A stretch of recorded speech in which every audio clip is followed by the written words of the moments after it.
Good. How are we doing on quorum? We have a quorum. We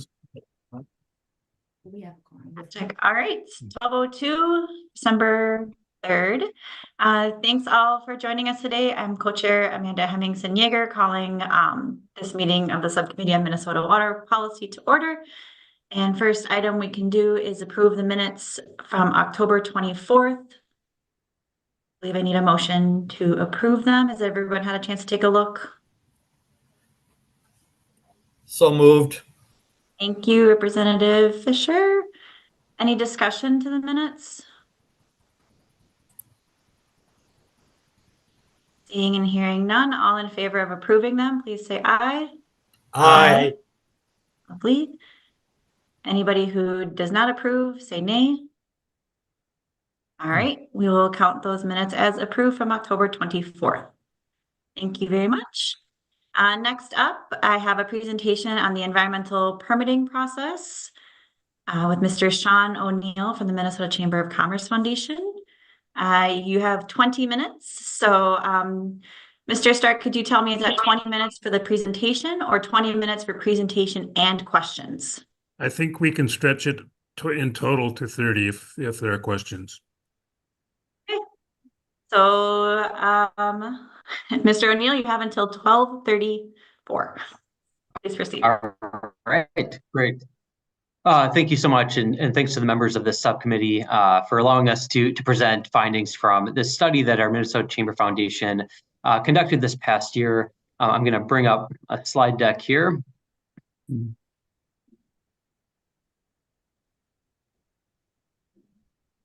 All right, can the members see the slides on the screen? Okay, thank you. I also have joining me in this presentation, Jennifer Fleming with Bar Engineering. Bar Engineering was the lead technical research firm that helped us with this study that we conducted, and she will go over some of the findings on water policy specifically. And so I'll hand it off to her in a moment. But before I do, I want to give a little bit of a backdrop for this study that we completed through our foundation, giving a little bit of the economic the kind of primary focus here, but this is where a lot of the kind of overall data and findings from our report was. So I'm going to describe that briefly, hand it over to Jennifer, and then I'll close us out with some of the final report recommendations. First, the economic backdrop. The Minnesota Chamber Foundation wanted to look at the state's environmental permitting processes, in part because of some previous research that we had been doing on Minnesota's economy.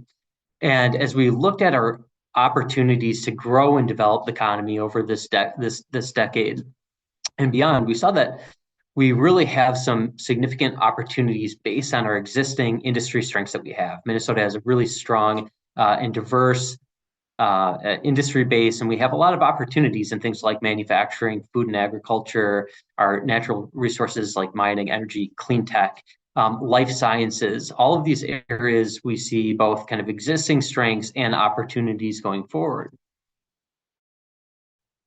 We also see interesting trends in the national economy that are impacting some of these sectors. So there's been a surge over the past couple of years in investments in the manufacturing sector. Construction spending spiked by 70% in 2023, almost the same percentage increase the year before, and we see that continuing into this year. So large-scale investments taking place around the country in new facilities and plants, expansions of existing plants, and so forth. And what we see in Minnesota is that businesses are building and expanding here. There's actually been an uptick of overall kind of project activity taking place, but we're lagging somewhat compared to other states in the region in total new and expansion projects that are taking place. And we see that the companies that are headquartered here are investing more in other states than companies that are headquartered elsewhere are investing here in Minnesota. So we want to think about how we can be competitive to help companies that want to do business here to be able to invest and expand. We also see in some of our economic statistics that there's areas of challenge for Minnesota in these types of industries that deal with permitting more so than some other sectors. We've had a contraction and an overall contraction in GDP in sectors like manufacturing, construction, mining, utilities from the pre-pandemic peak to the most recent time frame. And our national rankings have been lagging in the back half of states in those sectors as well.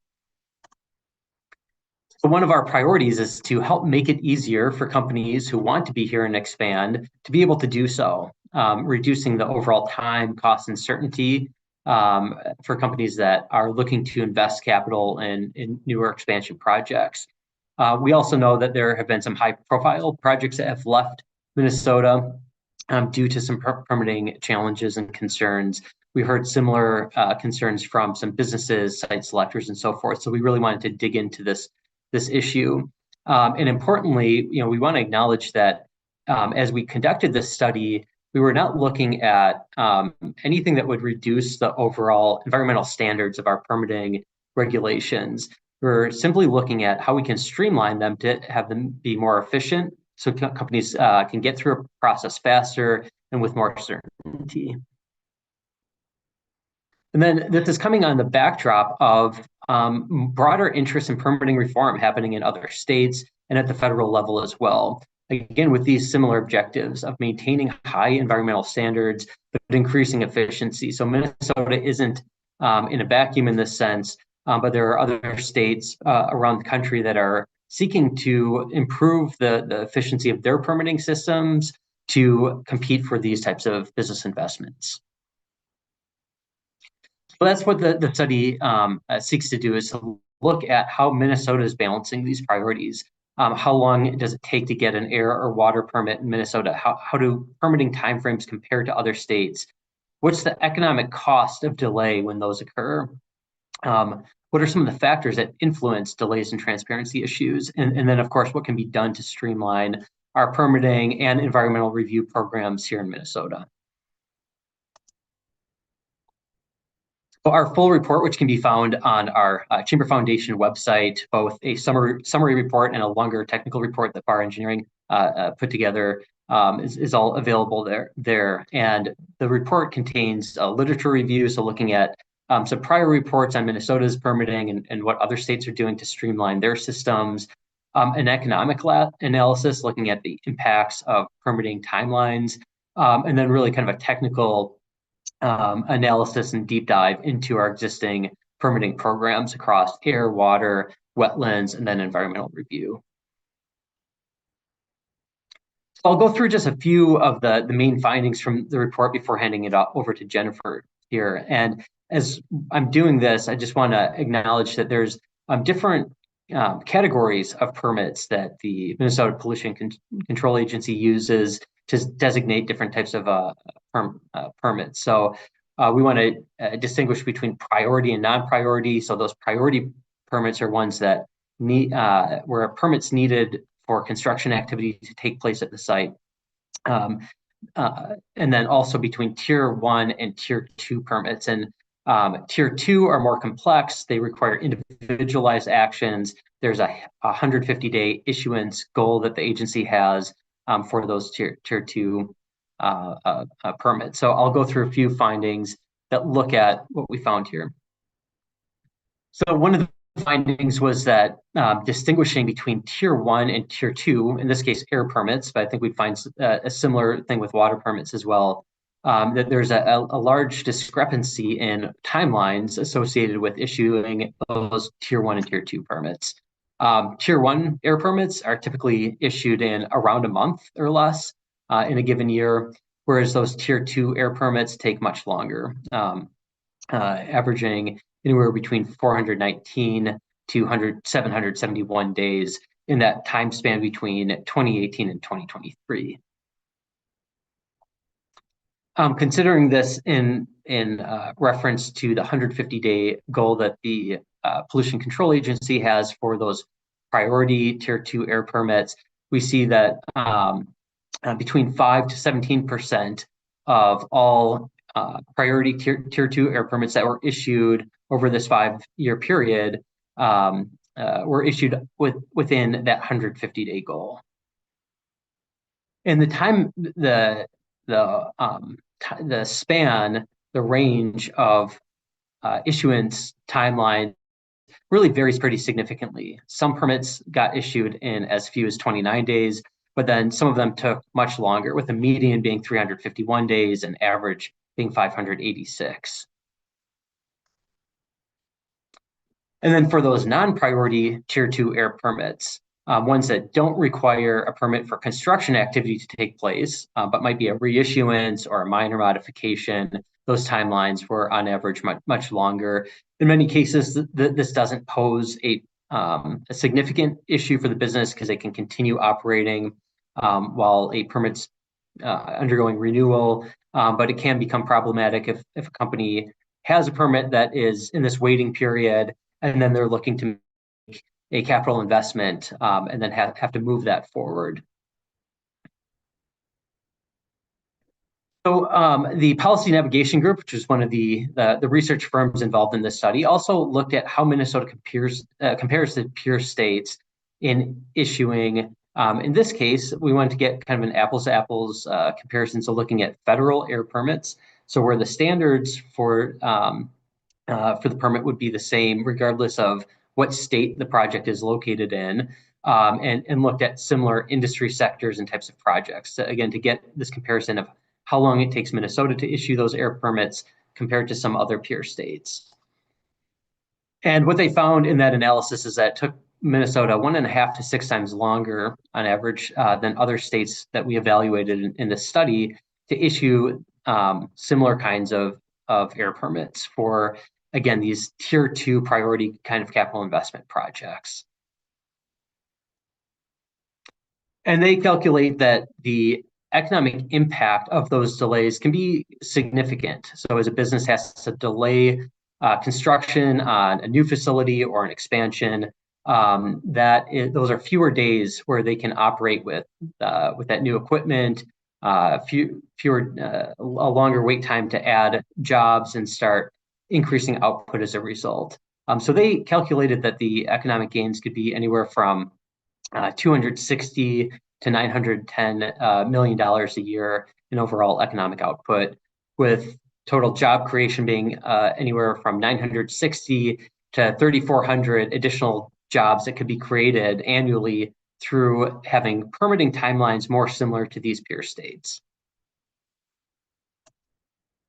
All right, I'm going to hand it over to Jennifer Fleming at this point, who will go through some of the findings on water permitting specifically. Thanks, Sean. So for water permitting, we focused our review on individual industrial MPDS SDS permits, which are Tier 2 permits that are required for discharge of pollutants to surface waters if those discharges can't be covered under a general permit that would be a Tier 1 permit. So less of these permits are requested than the air permits that Sean was just talking about. And there's multiple reasons for that, but some industrial facilities may not need to discharge water. Some might be discharging to a publicly owned treatment works and so not need to discharge to the environment, or they may be able to cover their discharges under a general permit that would be Tier 1. So focusing on these more complicated water permits, based on the data that we were able to obtain, and looking specifically at the priority permit applications where there's some construction planned, the MPCA had received about 15 of those priority applications for issuance, reissuance, or modification of one of these permits in between the fiscal years of 2018 and 2023.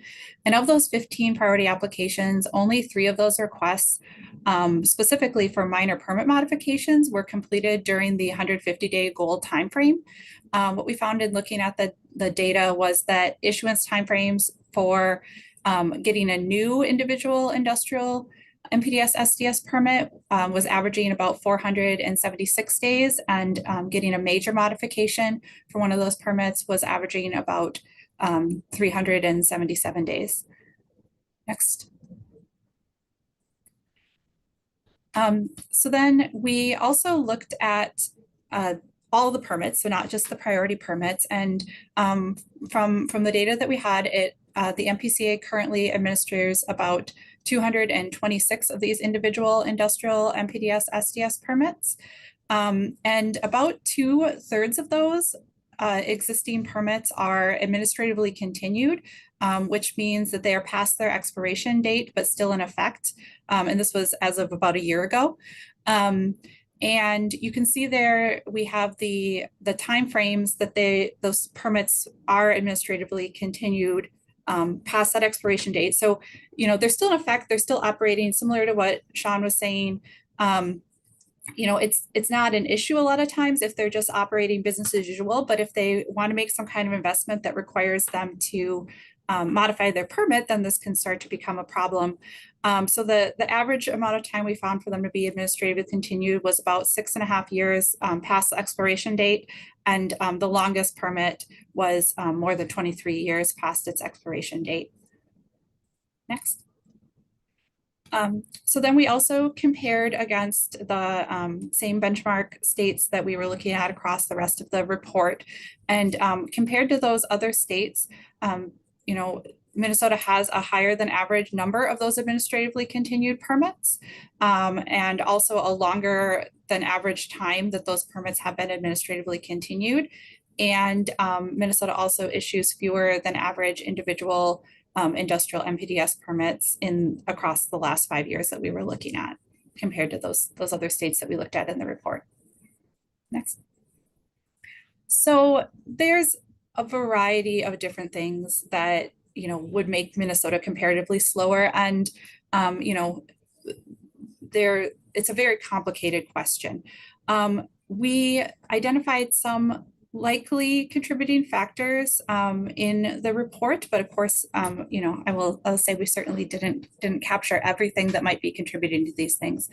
A couple things we wanted to note in today's presentation. Anti-degradation, so that's a requirement under the Clean Water Act that all states are required to have this as part of their program. But we found in looking at some of the other states we were comparing with that Minnesota's anti-degradation procedures can be more difficult to navigate and also more time consuming than some of the procedures of other states, such as like Iowa, Michigan, North Dakota, like even some of those neighboring states.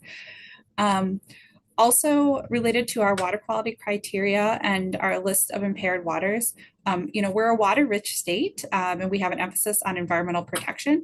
So we have a lot of water quality criteria for different parameters and more than many of the other states that we were looking at. And then when you combine that with having more water bodies than many of the states we were looking at, we also have a longer list of impaired waters than many of the states have. And, you know, that's not necessarily a bad thing. The percentage of impaired waters wasn't necessarily higher than other states, but it is a lot to navigate in the permitting process, both for the agency and for permittees. And then we also wanted to note related to transparency that, you know, Minnesota doesn't have an online dashboard for tracking the status of MPDS permits as they move through the permitting process. That's something that we saw that other states have, and also that Minnesota has for air permitting. And so that was, you know, another thing that was a potential recommendation. Next, Sean. So lastly, related to water, the report includes some considerations for improvement, and we've highlighted a few of them here. One would be further prioritizing the commitment to timeliness. You know, we know that the MPCA is already looking at that, but you know, providing that support for timely issuance and reissuance of permits, while also preserving the ability to modify schedules as appropriate to work through complicated issues with permittees. We know that the MPCA is working through a lot of those issues with the permittees, and we want them to be able to do that. But also while trying to move things along. So this would give increased schedule certainty for permittees, especially for those that need a permit action prior to a new or expanded activity. We also had some recommendations related to reducing regulatory complexity. One thing would be developing additional general permits for similar operations or types of discharges. So that would be more tier 1 permits. And that would increase some options for streamlined and efficient permitting while achieving the same environmental protection goals. clarifying and streamlining our anti-degradation procedures, and also developing guidance and tools to navigate Minnesota's complex water quality criteria and large number of impaired waters are things that also could help ease navigation of the permitting process while achieving the same environmental protection goals.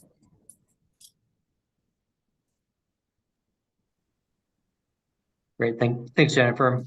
So just to wrap up here, our report has a couple dozen different specific recommendations, some of which Jennifer just went through. And just to draw attention to some overall objectives that these recommendations aim at. One is to simply reduce the length of time that it takes to issue Tier 2 air and water permits. We see that there's areas of our permitting system that do move quite fast and efficient, and there are others where delays are more typically experienced. So focusing efforts on reducing those timelines associated with especially priority Tier 2 air and water permits could really have a beneficial impact to our economy by allowing more certainty for companies and allow them to get through that permitting cycle faster, that process faster, to be able to start construction on an expansion or a new facility. Second is to address the backlogs of permit renewals and minor facility changes for air and water permits. We think that would help just overall system efficiency, and again, reduce some uncertainty for companies that might have an administratively continued permit, and that could create some hesitation for them as they're planning capital improvements or expansions at their facilities. And then lastly is to increase the transparency, certainty, and collaboration within our permitting programs. As we spoke to businesses, this was something that really came out as a primary a factor that was important to them, is even if they know the timeline is going to be a little bit longer, if they have certainty around the process and can plan around it, can really be helpful for them to be able to move forward with that project here in the state. And we heard examples of situations where businesses collaboration with the agency was very important and helpful. Other times where it was more uneven. So having more consistency in what that set of interactions looks like to, again, increase that certainty and confidence is helpful, not only for our permitting programs, but for our economic outcomes in the state. So I'll end there, and we're happy to take questions. Thank you very much for the presentation. Do we have any questions from the members? See Co-Chair Weber, go ahead. Thank you, Madam Chair. As we look at these average days that it takes to get a permit in Minnesota, it's my understanding that the days actually start to run after the agency has determined that the application is complete, and that in and of itself can be a problem. Would either of the presenters like to comment on that issue? I'll start on that one. Thank you for the question. Yeah, that is something that we heard about as we talked to businesses and looked at this issue. And I do believe that that's correct, that timeline, that number of days that's tracked, starts once a application is deemed complete by the agency. So we don't have a good way to calculate the number of days that it takes leading up to that point of an initial submission to that point at which it's deemed complete. We think that that's an area where it could be especially helpful to create efficiencies or reduce bottlenecks, because the back and forth in getting to that complete application just adds additional time onto the permit and doesn't necessarily add value to the permit itself. So creating as much efficiency around that process would be very beneficial. But unfortunately, we can't measure exactly what that timeline looks like before it gets to that complete designation. Any follow-up, Chair Weber? Madam, All right, doesn't sound like it. All right, I have Representative Scraba up next. Oh, thank you. So in the beginning, you kind of said, you made a comment you got the information that you could obtain. Were you having trouble getting the information from different areas for this, or is this information hard to get? I'm not sure exactly at what point I said that. We did, so the data that we gathered, and I'll let Jennifer speak to this too, because she worked with some of the underlying raw data, but we did request administrative files on individual permits. So we are looking at this on a permit by permit basis. A benefit of that is that we get actual administrative records rather than getting a sample of permits. The area that we had the hardest time getting the data was as we were doing state by state comparisons, because then we had to request records from other state agencies. In some cases, the data wasn't available or wasn't available in the kind of format that allowed us to do the analysis that we wanted. So there were some states that we had to leave out of that comparison because we couldn't get the records. And maybe that's where I had mentioned that statement. Jennifer, anything else on getting access to the data? I think in general, it was, if you requested the information, both from the MPCA and from the other states, we were able to get some of the data we were looking for. But then there's some limitation in, the data that's tracked or available. So like one example was when Sean was answering the previous question about, not always and knowing between when the application was actually submitted and when it was deemed complete and not having those dates. So, all the data that we might have wanted to analyze wasn't necessarily available, and it wasn't all available, just for download from the sites. You would have to know what you're looking for to request it. If that makes sense.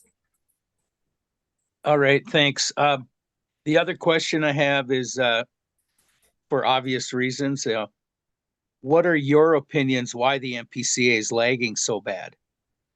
What's the issue? I mean, everything is more than twice as long. To me, it's embarrassing. I don't know about the rest, but do you have an opinion on why everything is so out of whack? And I have one more question after that. Sure. No, thanks, Representative. So Jennifer mentioned a few of the issues that we identified around the complexities with anti-degradation, some of the extensive water quality standards, some other things on the water side that can lead to more extensive timelines with permitting. On the air side, I think that some of the things that were found were around air modeling. That can be a very lengthy process. Some other states have ways to allow air modeling to take place alongside other parts of the permitting process so that things can be sequenced better. There's a number of programs or kind of components of permitting that we found in other states that we think might be beneficial here that aren't being utilized. Two quick examples is one in other states, many other states will issue separate construction and operating permits. And that allows a company to be able to move forward with construction earlier while the operating permit is still getting reviewed and finalized. So that was one kind of structural change that we thought was worth considering. Another is some other states allow third-party permitting professionals to be able to be brought in to handle some kinds of caseload. And that might be something worth exploring in Minnesota's case. It's currently authorized under statute, but we don't think it is regularly utilized. So those are some examples of things that could be done to accelerate the timelines. And it might also explain why Minnesota is longer than other states to issue these permits. Jennifer, anything else that you want to add? I'm just going to interject quick. I just want to do a time check. We're at 12:31, so I want to make sure I see Representatives Jacob and Fisher already have their hand up. So Representative Scraba, I'm just going to ask you hold your third question until we can come back around. And then I just kind of want to interject a little bit too, that oftentimes efficiencies and anything outside of like statutory reform, efficiencies, FTEs, they do come with a budget ask. So I will be curious to kind of see This, I want to let Mr. Johnson from the MPCA respond to these last two questions since they were kind of directed at the agency as well. But I will be curious to see kind of like what the governor's budget does propose when it comes to interagency kind of efficiencies. But just put it out there for everybody that sometimes these efficiencies do come with the cost. So Mr. Johnson, if you would like to respond, I apologize if I overlooked you on the previous question. Oh, no problem, Madam Chair. Thank you very much. I was just interjecting to add a clarifying point that the timeline for the 90-day and 150-day timeline does start after we receive the application, not when it's deemed administratively complete. So just wanted to point that out for clarity for the subcommittee. I'm happy to address any other questions, but I know you'd like to get to the other members, so I'll reserve for now. Thank you. Thank you. All right, and again, members, let's try to be brief and concise both in questions and responses. So Rep. Jacob, you're up next. Thank you, Chair. So when I was county commissioner, I kept a running list of how many groups we had looking at water just in Winona County, and it was more than 36 groups. And of course, once we got to the state level, that list just tremendously expanded. And an analogy that I've seen recently is when you've got so many players on the field in a football field, and when you start exceeding the number of players with more referees than what you have players, it becomes very complex for the people playing the game. But my question for you at this point is, with the introduction now of yet another, I'd call it level of government with the one watershed, one plans just coming in, how do you see that affecting your regulatory interference? Do you prefer Mr. O'Neill or the agency to answer that? Yeah, Mr. O'Neill. Yeah, Representative, thanks for the question. I don't have a lot of knowledge on that particular body, so I'll have to kind of defer that to somebody else that maybe knows more. Jennifer, I don't know if that's something you can speak to, but that's just not an issue that I've specifically looked at. And we might have somebody else on our staff that has. That's just don't have background on that. So we didn't look at that in a lot of depth as part of the analysis that we did for this. But that would be another thing that would be considered, I'm assuming, in the permitting process, and could add complexities depending on what is in those plans. But that would be pretty site and situation specific, I would assume. It's just in the kind of the implement. They're developing and implementing it currently, so it probably hasn't reached you at this point. But that's all I had for questions. Thank you. Representative Fisher. Thank you.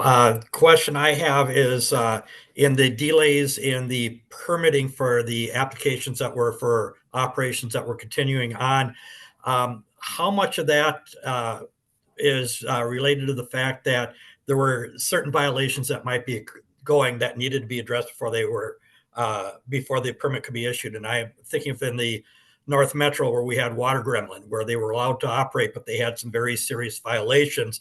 So if you took that out, what does that do to some of the timelines, particularly for some of those real long ones? Because I know in some of those instances that can take several years when there have been violations in the process. That's a great question. I don't know if we specifically looked at each individual permit to look at potential violations and then tracking what impact that might have on the timeline of permit renewals. That would be something for us to explore further. And I don't think that was part of the scope of this project, but it's certainly an important issue to raise and something that maybe we could look at further.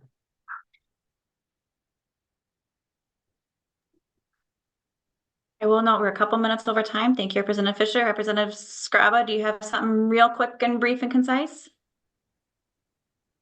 No, we're good. Thank you. Great. Fantastic. Anything else before I move on to the next agenda item? Just thank you again for the opportunity to present. I appreciate it. And if anything comes up, feel free to send those questions to Mr. Stark, and he will, that's great at following up and getting back to us. So just want to put that up there. Cool. All right. We are on agenda item number 4. Mr. Stark, I'll throw it over to you for the review and recommendations for legislation from stakeholder requests. Madam Chair and members, thank you. And I want to thank the speakers this afternoon for boiling down what is a really long and detailed and dense report into something that they can summarize for you in 20 minutes. So they did a good job. If members, if you have questions in addition to what we had time to answer here, you can shoot them to me by an email, and I'll try to get answers for you on some of those things, either from the agencies or from the speakers this morning. So, Madam Chair and members, over the past 6 months, we have heard presentations on many issues. This is actually not all of them. But we've heard a lot of stakeholders' interests in providing input on certain things and legislation. And I've tried to boil these down. Are you seeing my screen, Nina? Not. Not. Okay, sorry.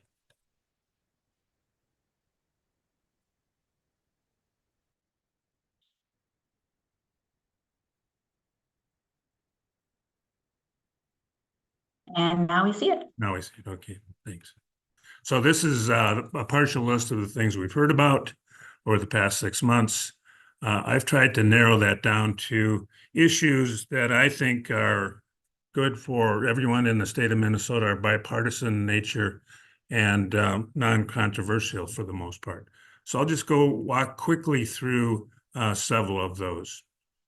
The first is keeping our lakes clean. So ice fishing has changed, and winter has become a really popular time for recreation on our lakes. Winter fishing on Lake of the Woods, for example, has tripled in the last 20 years. Lakes have become recreational vehicles, campgrounds.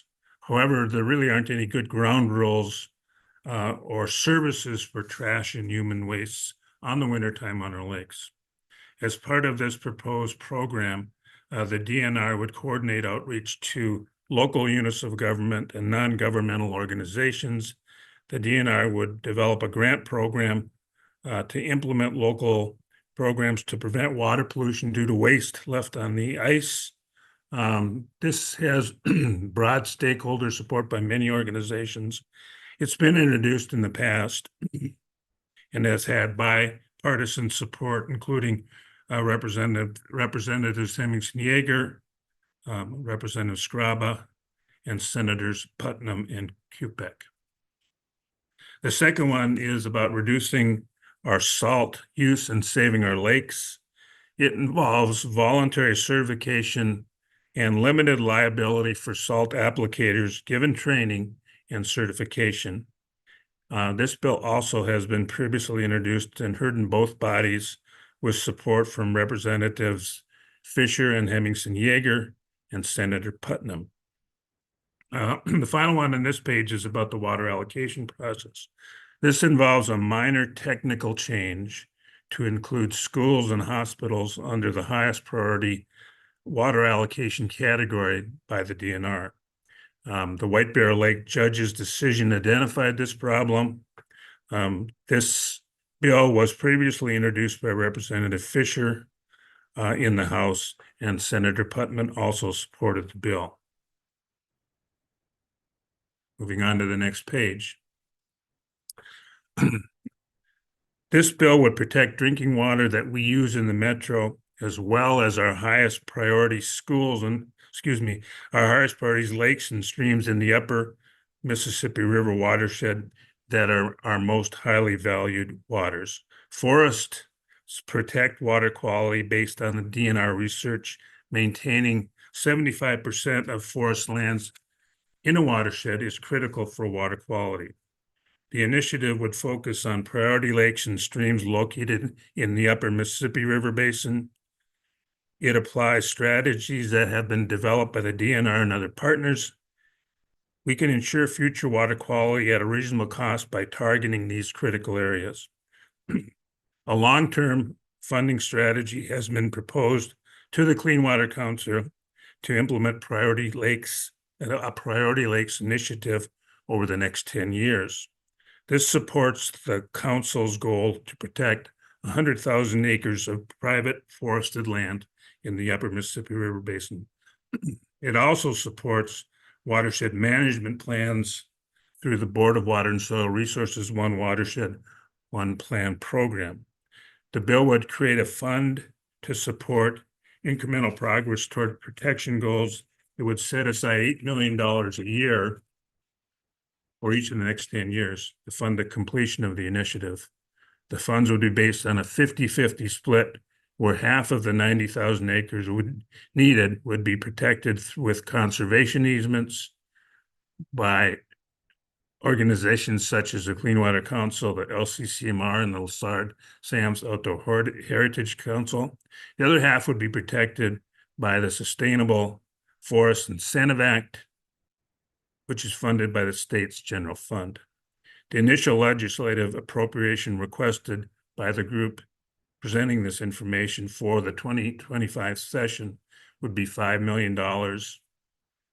And it would be used to plan and begin the process of increasing private forested lands. It's been introduced in the past by Representative Fisher and Senator McEwen. The next is a tax credit for private riparian buffer lands. This bill would provide a tax credit to landowners for riparian buffer lands that are taken out of agricultural production. It's been introduced in both bodies in the past, including support from Senator Weber, Representative Fisher, and Senator Putnam. Moving on. The next topic is Red River water storage. We've heard about this several times in the recent past. The states of Minnesota and North Dakota, by cost sharing with local and federal partners, need to make a financial investment of about $3.5 billion over the next 10 years to address flooding using a structural approach. Funding needs in Minnesota for the next 10 years are $271 million from state and local sources. Funding in North Dakota needed for the next 10 years is $536 million. Local funding to the Red River Water Management Board would be increased and maintained at a 2 mil levy under this proposed legislation. The sponsor for this is the Red River Water Management Board. The next is enhanced groundwater recharge. The legislature has funded through the Freshwater Society and the University of Minnesota a study to examine the feasibility of expanded groundwater recharge. To capitalize on the work done for this study, policy and funding is needed to the DNR and the MDH to allow and encourage groundwater recharge where needed. This has been introduced in the past with support from Representative Hemmingson Yeager, Scraba, and Fisher.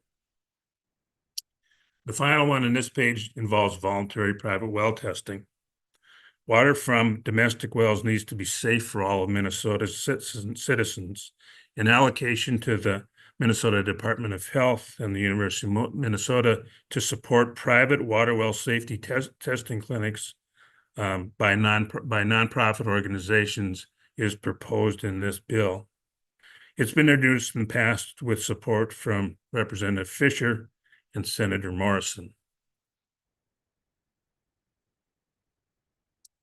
The next group involves aquatic invasive species and funding for them. There's a great need for increased funding to supplement the financial contributions of local and state governments and local lake associations for the management of invasive species. This emphasizes the need for increased funding to manage and control those invasive species in our lakes.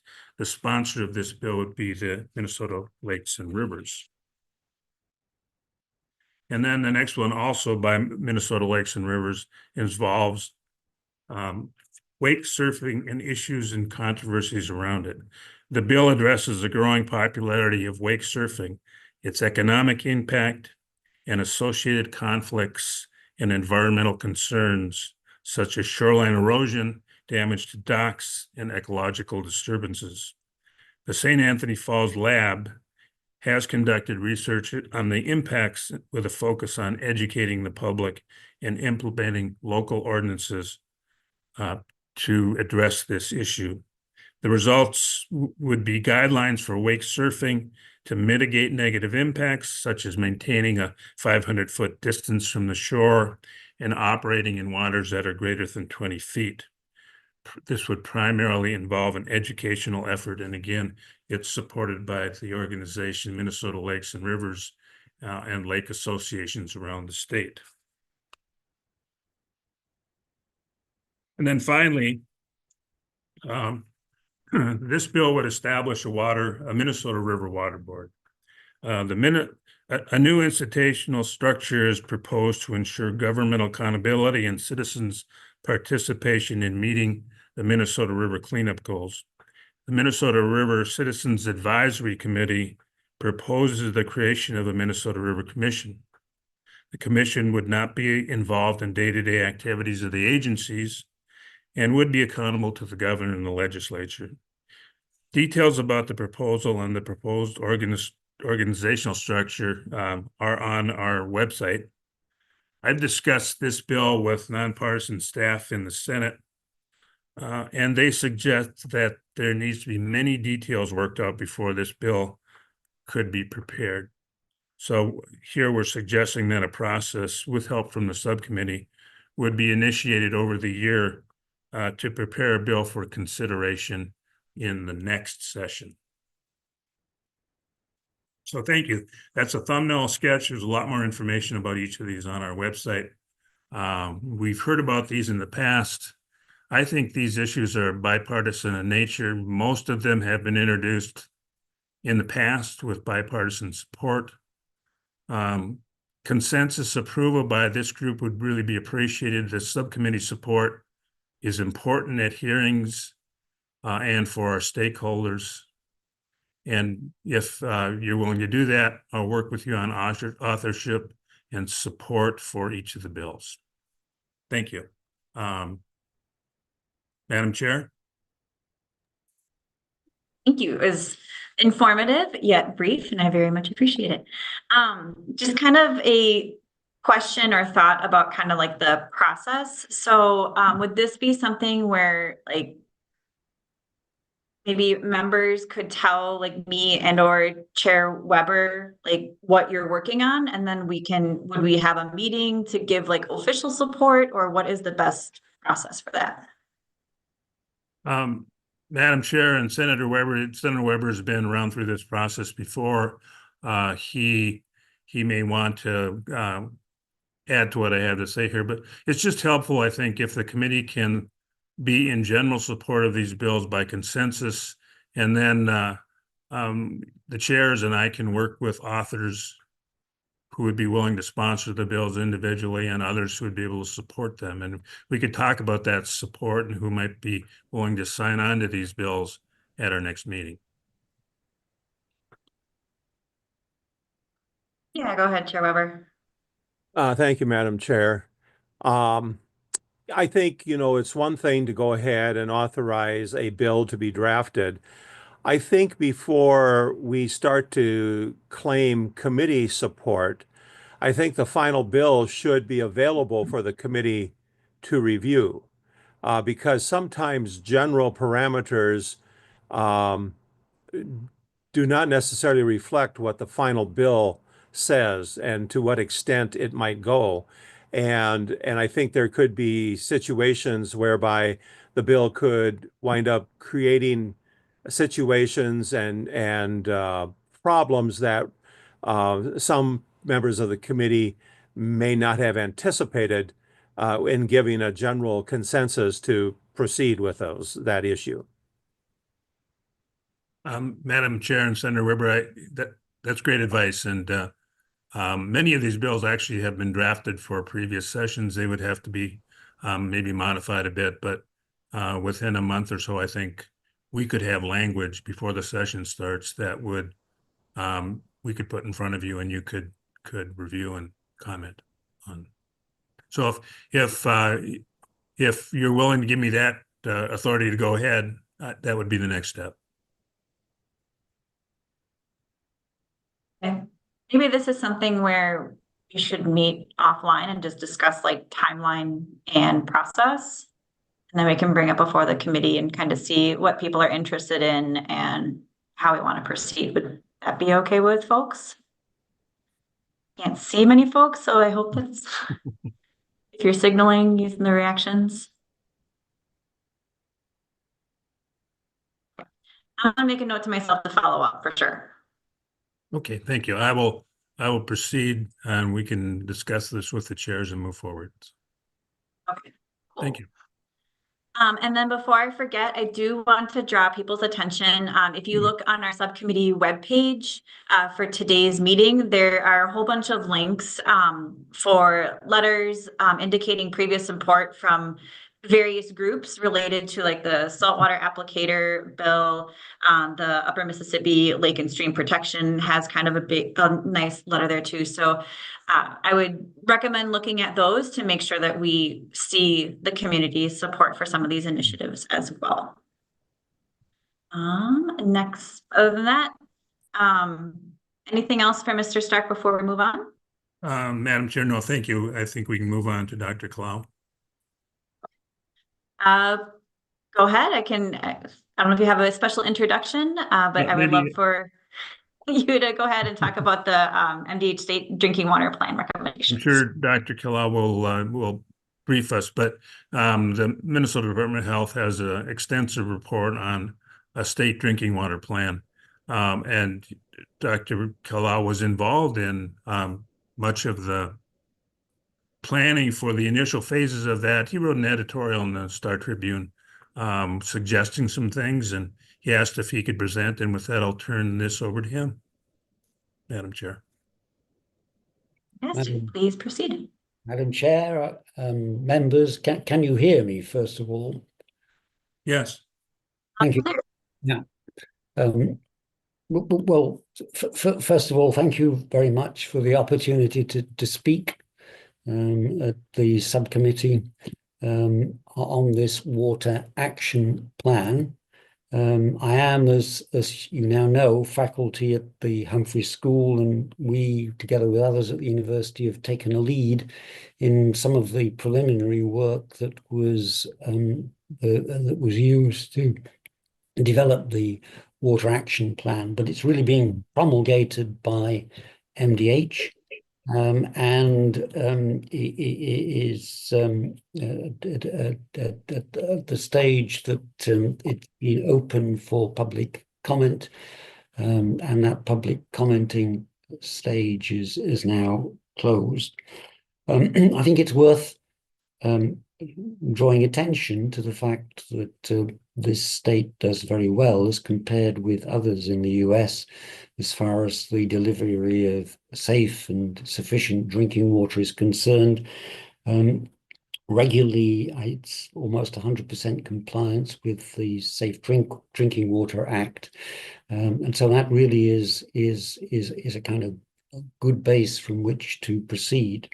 But MDH, I think quite rightly, has recognized that there are some looming big pressures for the future in terms of aging infrastructure in the drinking water system, in terms of climate change, in terms of new and more difficult contaminants that are going to come into the water supply in general, and in terms of a changing population within the state itself. It's and I think good that we now have this long-term perspective. The drinking water action plan is planned for the next 10 years. The consultation for the action plan is now completed. And as you heard, I wrote an op-ed in the Strib after, well, just before the public consultation completed, drawing attention to what I think are a couple of issues that need further attention in the development of the action plan. One is concerned with governance, and the other is concerned with the private wells that you already heard a little bit about today in some of your business. And I bring these to you now because both of these areas are areas that I think require further statutory consideration.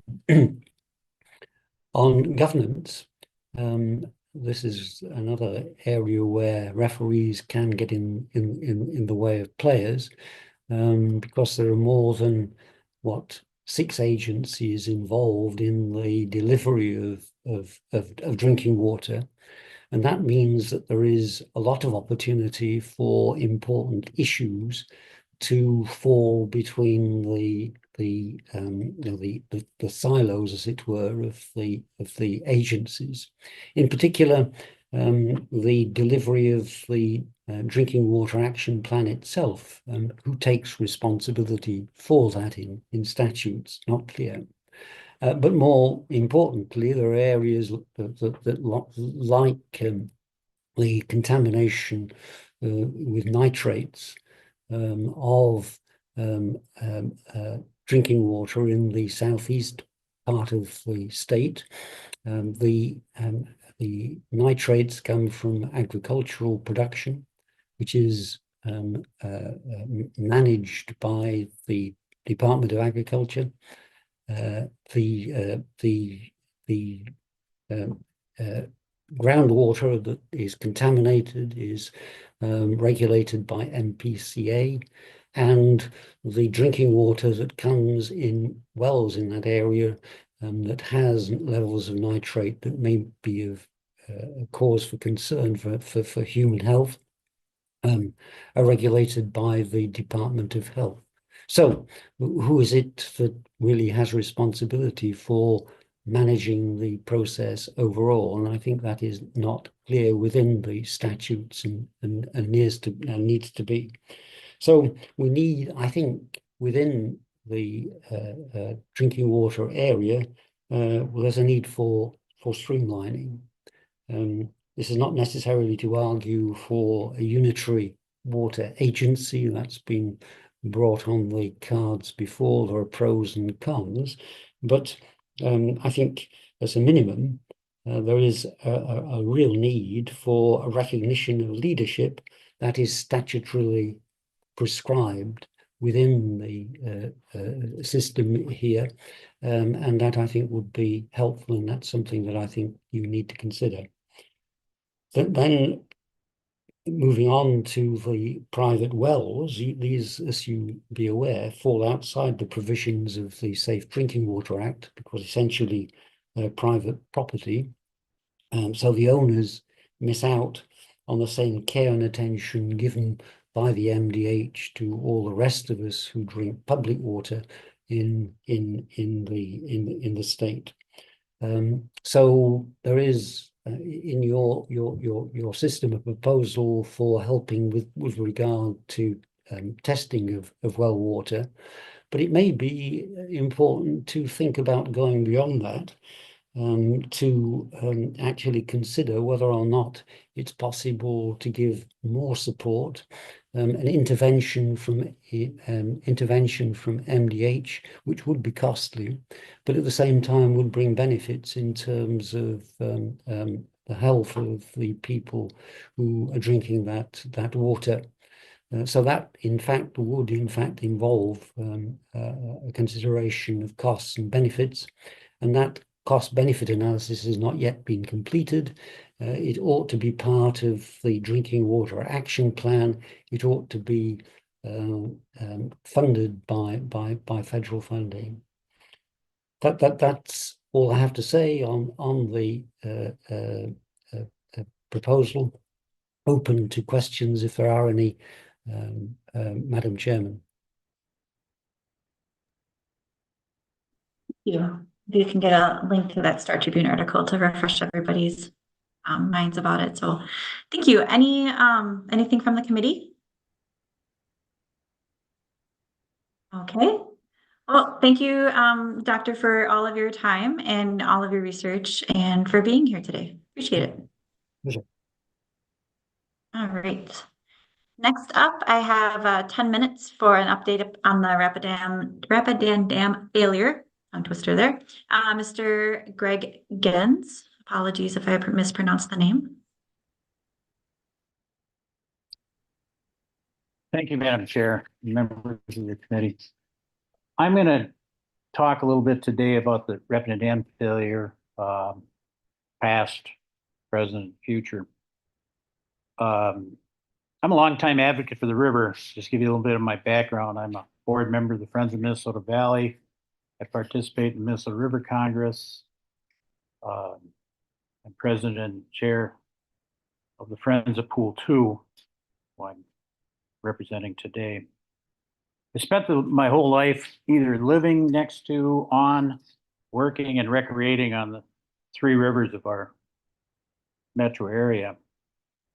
And in 2019, we saw almost a failure of the Rapidan Dam during high water event then. And what happened was they just closed the power plant and they kicked the proverbial can down the river. They knew at that time, the owners of the dam, that one of the reasons there was nothing done is that there was a huge amount of sediment behind the dam and it cost a lot of money to remove it. We found, as an example, in the Ford Dam, we're talking about removal of that. There's almost 2 million yards of material behind there, and most of it tier 3, which means going to a landfill, enclosed landfill. So what did we have? June 24th, we had partial failure of the dam, and depending on who you talk to, we either saw 6 million cubic yards of material go down the Blue Earth River to Minnesota and Mississippi, or it's 11 or 12. Now, when you're talking that kind of number, that's like 10 years of dredging that the Corps of Engineers does in the whole St. Paul district, from Guttenberg, Iowa, to Savage of the Minnesota. It's hard to have knowledge of the impacts that this has done. Now, the MPCA has worked up some material on what it did with the pollutants that were there. But what it didn't address, and they mentioned it, was there was some sediment, but nobody seems to know what truly was the amount of sediment and where did it go. The only thing I've been able to come up with is that the Corps of Engineers who dredge the river for commercial navigation have a site between Burnsville and Savage on the Minnesota River. For 50 years, the average dredging number in that area has been like 18,000. This particular year, after the dam failure, they had to dredge 60,000. Our concern is nobody seems to be able to pay attention to friends in Pool 2. We've seen a very strong deterioration of our backwater lakes, our back river channels, and we just can't stand anymore. Now, I know that the legislature is probably going to be asked to help remove the dam, but my question is what is going to be done to recognize what happened downriver and any type of remediation for that? It's a difficult question, but and that's the other part of my concern is when you will, and you will see in the future, the removal of the Ford Dam, we do not want to see something like this happen for that one. We just can't stand any more sediment moving into our river systems downriver. Thank you for your time. Any questions? Happy to answer. Thank you very much for coming and giving your testimony. Anything from the committee? All right, seeing none. Thank you again. I appreciate your advocacy. Is there anything else we have for today before we adjourn? Anybody from the public testimony? Any announcements from Mr. Stark? Any announcements from the committee? Madam Chair, I don't think Mr. Alaskis with the Minnesota Landscapers Association is on the call. If he is, I'd ask him, he wanted to say a few words. I'd ask him if he would identify himself. I don't see him there. I have not seen him either. In the meantime, Madam Chair, just a couple of things that I would, following up with Mr. Gans's presentation, there is a long-term sediment measuring station at Mankato. So it would be possible to estimate the increase in sediment that may have resulted from the dam's failure. And that's something that I'll try to provide you with some information at our next meeting. So that, I think that'd be very informative. With that, I'd just like to thank the speakers and the members for being here today. I would propose that we have another meeting in early January before session starts. I'll work on that on a date that works for the most of you, and that would be further focus on legislation. So with that, Madam Chair, thank you and happy holidays to all of you. Thanks everybody for the time and your attention. If nothing else, have a great holiday season and we can be adjourned. Thank you. Bye-bye. Happy holidays.